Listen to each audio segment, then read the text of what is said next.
എല്ലാവർക്കും നമസ്കാരം. ചാനലിലേക്ക് സ്വാഗതം. സർവമംഗളമംഗല്യേ ശിവേ സർവാർത്ഥ സാധികേ ശരണേ ത്രംബകേ ഗൗരി നാരായണി നമോസ്തുതേ.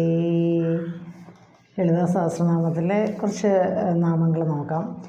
അപ്പോൾ അവസാനം നമ്മൾ ക്ലാസ്സിൽ പറഞ്ഞു വെച്ചത് സർവാവസ്ഥ വിവർജിത, അതായത് 4 അവസ്ഥകൾ: ജാഗ്രത്, പിന്നെ സുഷുപ്തി, സ്വപ്നാവസ്ഥ, പിന്നെ അതുപോലെ തുരീയാവസ്ഥ. ഈ 4 അവസ്ഥകളിലും ആ അവസ്ഥകളൊന്നുമില്ലാത്ത ദേവി എന്നാണ് പറഞ്ഞത്. ഇനി 264 സൃഷ്ടികർത്തൃ ബ്രഹ്മരൂപ ഗോത്രി ഗോവിന്ദരൂപിണി സംഹാരിണി രുദ്രരൂപ തിരോധാനകരീശ്വരി സദാശിവാനുഗ്രഹത പഞ്ചകൃത്യപരായണ, ആ ഒരു ഭാഗത്ത് വരുന്ന നാമങ്ങളാണ്. അപ്പോൾ സൃഷ്ടികർത്തൃ, സൃഷ്ടി ചെയ്യുന്നവൾ. അപ്പോൾ നമ്മൾ ദേവിയുടെ മാഹാത്മ്യം പറയുന്ന ആ കുറേ നാമങ്ങളെടുത്ത് നോക്കിയപ്പോൾ അതിൽ സൃഷ്ടിയും സ്ഥിതിയും ലയവും, സൃഷ്ടിസ്ഥിതി സംഹാരങ്ങൾ എല്ലാം പരാശക്തിയാണ് എന്ന് പറഞ്ഞല്ലോ. അതുപോലെ 264 സൃഷ്ടികർത്തൃ എന്ന് പറയുമ്പോൾ സൃഷ്ടി ചെയ്യുന്നവൾ. സൃഷ്ടി എന്ന പദം കൊണ്ട് പ്രപഞ്ച സൃഷ്ടിയെയാണ് ഇവിടെ കാണിക്കുന്നത്. അപ്പോൾ ബ്രഹ്മരൂപത്തെ അവലംബിക്കുന്ന ദേവി എന്ന് പറയുമ്പോൾ എല്ലാത്തിനും കാരണം, സൃഷ്ടിക്കും സ്ഥിതിക്കും ലയത്തിനും എല്ലാ ബ്രഹ്മ വിഷ്ണു മഹേശ്വരന്മാർ, ബ്രഹ്മാവ് സൃഷ്ടിക്കുന്നു, വിഷ്ണു സ്ഥിതി അല്ലെങ്കിൽ രക്ഷിക്കുന്നു, രുദ്രൻ സംഹരിക്കുന്നു എന്നൊക്കെ പറയുമ്പോൾ ഈ 3 മൂർത്തികളെയും അതുപോലെ ഈശ്വരൻ എന്ന രൂപത്തെയും സദാശിവൻ എന്ന രൂപത്തെയും ഒക്കെ തന്നെ പിന്നെ ദേവി ഇരിപ്പിടമായിട്ടെടുത്ത്, അതാണ് പഞ്ചബ്രഹ്മാസനസ്ഥിത എന്ന് പറയുന്നത്. വിഷ്ണു, രുദ്രൻ, അതുപോലെ സൃഷ്ടിസ്ഥിതി സംഹാരമൂർത്തികളെയും ഈശ്വരനെയും സദാശിവനെയും ഒക്കെ തൻ്റെ ആസനമായിട്ടെടുത്ത പഞ്ചബ്രഹ്മാസനസ്ഥിത എന്നൊക്കെ പറഞ്ഞ് നമ്മൾ നേരത്തെ പറഞ്ഞിട്ടുണ്ടായിരുന്നു. അപ്പോൾ സൃഷ്ടികാരിണിയായി ബ്രഹ്മരൂപം അവലംബിച്ചവൾ എന്നാണ് സൃഷ്ടികർത്തൃ എന്ന ഉള്ള നാമത്തിൻ്റെ ഒരർത്ഥം. പിന്നെ സൃഷ്ടികർമ്മം നേരിട്ട് ദേവി ചെയ്യുന്നില്ലെങ്കിലും ദേവിയുടെ ആജ്ഞ അനുസരിച്ചാണ് സദാശിവൻ, ഈശ്വരൻ, രുദ്രൻ, വിഷ്ണു, ബ്രഹ്മാവ് തുടങ്ങിയ മൂർത്തികൾ ദേവി ചൈതന്യത്തിൻ്റെ രൂപഭേദങ്ങളാണ് എന്നും ദേവി തന്നെയാണ് ഈ പ്രവൃത്തി ചെയ്യിക്കുന്നത് എന്നും ആണ് അതിൻ്റെ അർത്ഥം. ഇനി അടുത്ത 265 ബ്രഹ്മരൂപ, ബ്രഹ്മാവിൻ്റെ രൂപം ധരിച്ചവൾ. അപ്പോൾ അതുകൊണ്ടാണ് ബ്രഹ്മരൂപിണി എന്ന് ഒരു നാമമുണ്ട്. ബ്രഹ്മാവിൻ്റെ രൂപം ധരിച്ചവളാണ് ദേവി. ബ്രഹ്മാവിൽ നിന്ന് ദേവി ഭിന്നയല്ല. ഇങ്ങനെയൊക്കെ പറയുമ്പോൾ എല്ലാം ഒന്ന് തന്നെ എന്നുള്ള ഒരു അറിവാണ് നമുക്ക് ലഭിക്കുന്നത്. പിന്നെ ബ്രഹ്മ, വിഷ്ണു, ശിവ എന്ന 3 ശക്തികളും ദേവി തന്നെയെന്ന് ബ്രഹ്മശബ്ദം എങ്ങും നിറഞ്ഞതാണ്. ബൃഹത്വാദി ഇതി ബ്രഹ്മ എന്ന് പറയും, എന്ന് നിറഞ്ഞതാണ് ബ്രഹ്മശബ്ദം. അപ്പോൾ അത് ആനന്ദമയമാണ്, ജഗത്തിന് കാരണമാണ് ആ ചൈതന്യം, ബ്രഹ്മം എന്ന് പറയുന്ന ആ ചൈതന്യം. ആ അർത്ഥത്തിൽ കർത്താവായ ബ്രഹ്മാവിനും സൃഷ്ടികർത്താവായ ബ്രഹ്മം, ആ ബ്രഹ്മത്തിനും കാരണമാണ് പരാശക്തി എന്നാണ് അതിൻ്റെ അർത്ഥം. ഇനി അടുത്തത് 266 ഗോപ്ത്രി, ഗോപനം ചെയ്യുന്നവൾ. ഗോപനം രക്ഷിക്കുക എന്നും അർത്ഥമുണ്ട്, മറയ്ക്കുക എന്നും അർത്ഥമുണ്ട്. പിന്നെ അപ്പോൾ രക്ഷിക്കുക എന്നാവുമ്പോൾ ഈശ്വരൻ്റെ പ്രവൃത്തി, സത്വഗുണപ്രധാനിയാണല്ലോ ഈശ്വരൻ, ആ ഈശ്വരൻ്റെ പ്രവൃത്തിയാണ് രക്ഷിക്കുന്നത്. അപ്പോൾ അതുകൊണ്ട് ആ പ്രവൃത്തിക്ക് കാരണഭൂതമാകയാൽ ദേവി ഗോപ്ത്രി.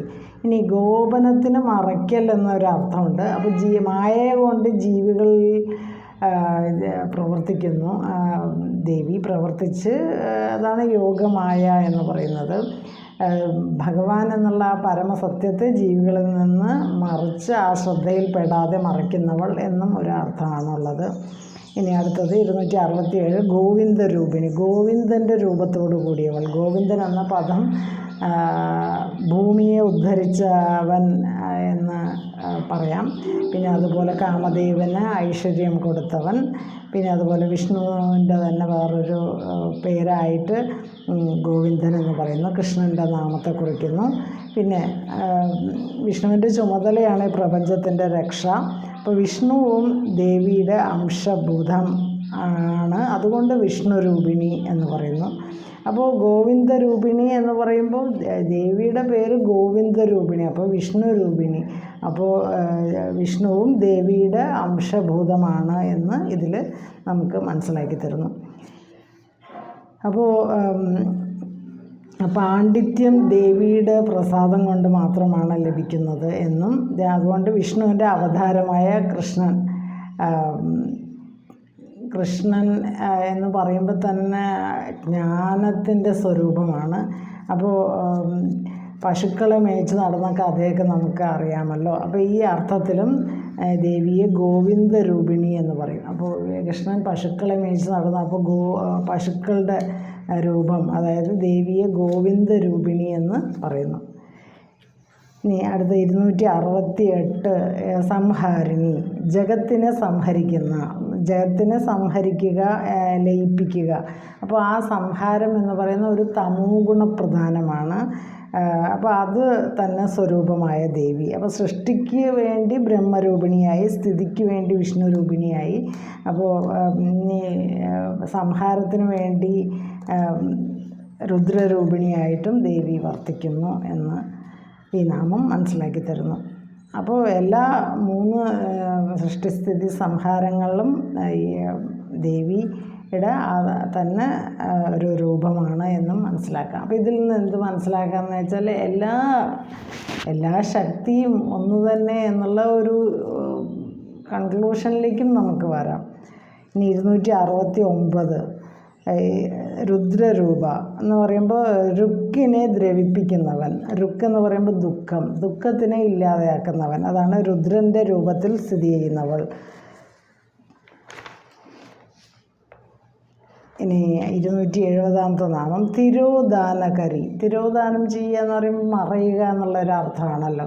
അപ്പോൾ മറയ്ക്കുന്നവൾ, അതാണ് മറയ്ക്കുന്നവളാണ് തിരോധാനം എന്ന പദത്തിനർത്ഥം. അപ്പോൾ ഈശ്വരനെ ഈ പ്രപഞ്ചമാകെ നിലനിൽക്കുന്നു. പരമാണു മുതൽ ഈ അനന്ത ബോധശക്തി ഈ പ്രപഞ്ചം മുഴുവൻ നിലനിൽക്കുന്നു. എന്നാൽ അതിലെല്ലാം നിന്നുകൊണ്ട് അതിനെല്ലാം മറയ്ക്കുന്നു. അതാണ് ഈ തിരോധാന ശബ്ദത്തിന് അർത്ഥം.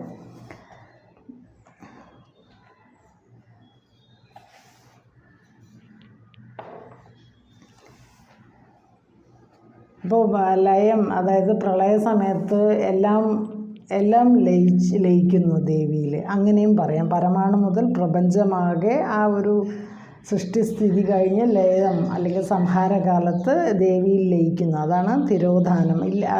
മറയ്ക്കപ്പെടുന്നു, എല്ലാം ഇല്ലാതെയാകുന്നു. അങ്ങനെ തിരോധാനം ചെയ്യുന്നവൾ എന്ന് ഈ ഒരു നാമത്തിന് അർത്ഥം പറയാം.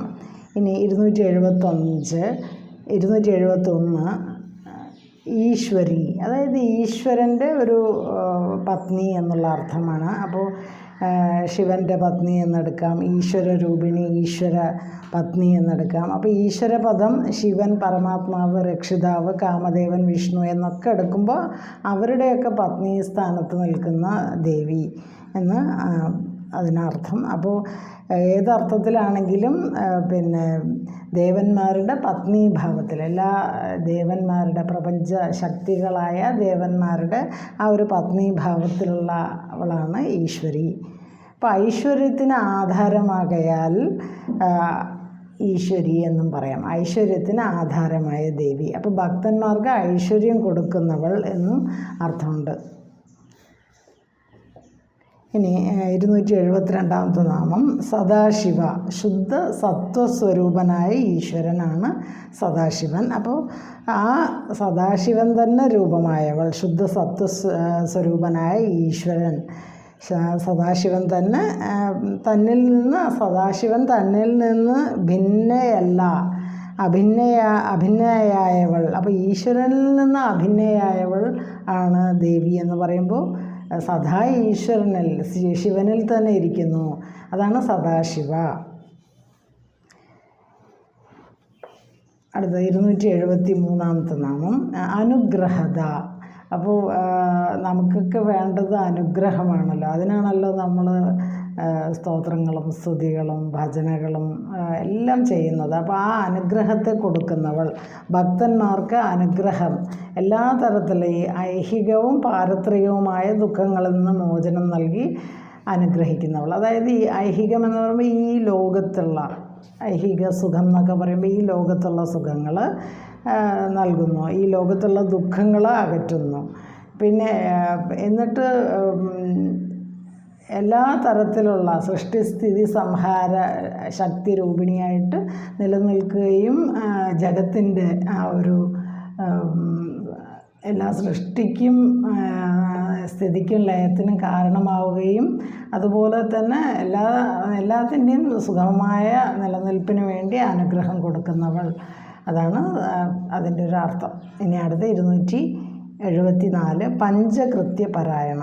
അപ്പോൾ പഞ്ചകൃത്യങ്ങളിൽ പരായണയായവൾ, താല്പര്യമുള്ളവൾ. പരായണ എന്ന് പറയുമ്പോൾ താല്പര്യം എന്നാണ്. പഞ്ചകൃത്യങ്ങളിൽ താല്പര്യമുള്ളവൾ, അതായത് സൃഷ്ടിസ്ഥിതി സംഹാരം, തിരോധാനം, അനുഗ്രഹം. അതാണിപ്പോൾ 5 കാര്യങ്ങൾ പറഞ്ഞത്. നമ്മൾ ഇന്ന് തന്നെ പറഞ്ഞ കാര്യങ്ങളാണത്. സൃഷ്ടിയും സ്ഥിതിയും സംഹാരവും നമ്മൾ ഒരുപാട് ഡിസ്കസ് ചെയ്തതാണ്. അതുകൂടാതെ തിരോധാനം, പിന്നെ അതുപോലെ തന്നെ അനുഗ്രഹം, അനുഗ്രഹദായിനിയായ ദേവി. ഈ കാര്യങ്ങളിൽ പരായണയായവൾ എന്ന് പറയുമ്പോൾ താല്പര്യമുള്ളവൾ, അതാണ് ദേവിയുടെ ഒരു നാമം. അപ്പോൾ ആ ഒരു ദേവിയുടെ ആ ഒരു സൃഷ്ടിസ്ഥിതി സംഹാരങ്ങളിലും തിരോധാനത്തിലും അതുപോലെ അനുഗ്രഹദായിനിയായിട്ടുള്ള ദേവി എന്ന് പറയുമ്പോഴാണ് നമ്മൾ ദേവിയുടെ അനുഗ്രഹത്തിനായിട്ട് പ്രാർത്ഥിച്ചുകൊണ്ട് അല്ലെങ്കിൽ അപേക്ഷിച്ചുകൊണ്ട് അഭ്യർത്ഥിച്ചുകൊണ്ട് ദേവി സന്നിധിയിലുമൊക്കെ നമ്മൾ പോകുന്നത് അതുകൊണ്ടാണ്. അതുപോലെ ദേവിയെ ഉപാസിക്കുന്നതും പൂജിക്കുന്നതും ഒക്കെ അതുകൊണ്ടാണ്. അപ്പോൾ പരാശക്തിയായ ദേവിയിൽ ഇത്രയും ഭാഗങ്ങൾ സമർപ്പിക്കുന്നു. മഹാദേവിക്ക് നമസ്കാരം, പ്രണാമം.